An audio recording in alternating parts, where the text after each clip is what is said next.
When it comes to issues of equality and women of color, our next guest says there is a lot of work that has to be done. As CEO of the YWCA USA, Dr. Dara Richardson-Heron brings light to disparities that are often swept under the rug, such as the fact that African American and Latino women earn about half the pay that men do in the majority for the same job. Welcome to the show, Dr. Richardson-Heron, and tell me more about these disparities happening in our country to women and women of color uniquely. Well, you know, at our organization, YWCA, our 220 local associations across the United States are focused on eliminating racism and empowering women. And you're absolutely right. Women of color in particular face so many disparities in economics. Like you said, 63 cents on the dollar is just amazing. In fact, just this past Tuesday was a Black Women's Equality Day, and that's just to highlight the fact that it takes 20 months for women of color to earn the same amount that men earn in 12 months.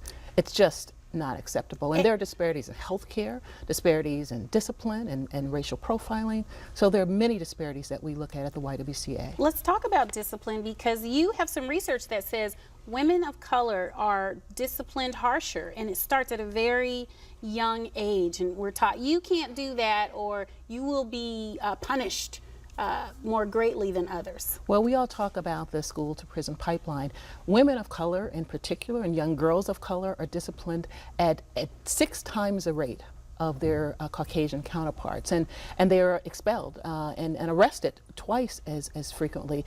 It goes as early as preschool. When you think about preschool, young preschool children of color represent only 18% of the preschool population, but 42% of the suspension rate. It's just not acceptable, because what you're doing there is you're creating this vicious cycle where young women of color don't get the education they need to lead fulfilling and healthy and productive lives, and it creates this cycle, and it's just inappropriate. And you have athletes like Kareem Abdul-Jabbar, who was at the top of our show. That's right. Bringing light to race. We also had actresses like Sally Field, a Caucasian woman, saying she loves when people speak up about disparities in race in Hollywood, because she's seeing that it helps everyone. So do you encourage more celebrities, everyday people, to speak up? What can be done to remedy the situation? Absolutely. We encourage more celebrities, more people in general to speak up. You know, silence equals quiet consensus. You have to speak up. And particularly as it relates to celebrities, celebrities have a voice, and they've been speaking up for years. I mean, think about,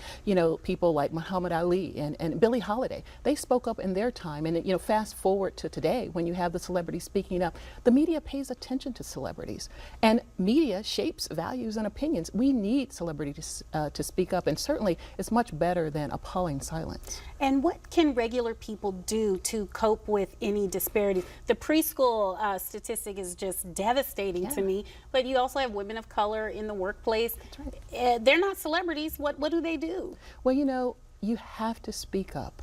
You know, some people say it's not safe to speak up, but I have to say it's not safe not to speak up, because if you don't say something, then that allows the people who want to perpetuate the institutionalized and systemic racism, that allows them to continue.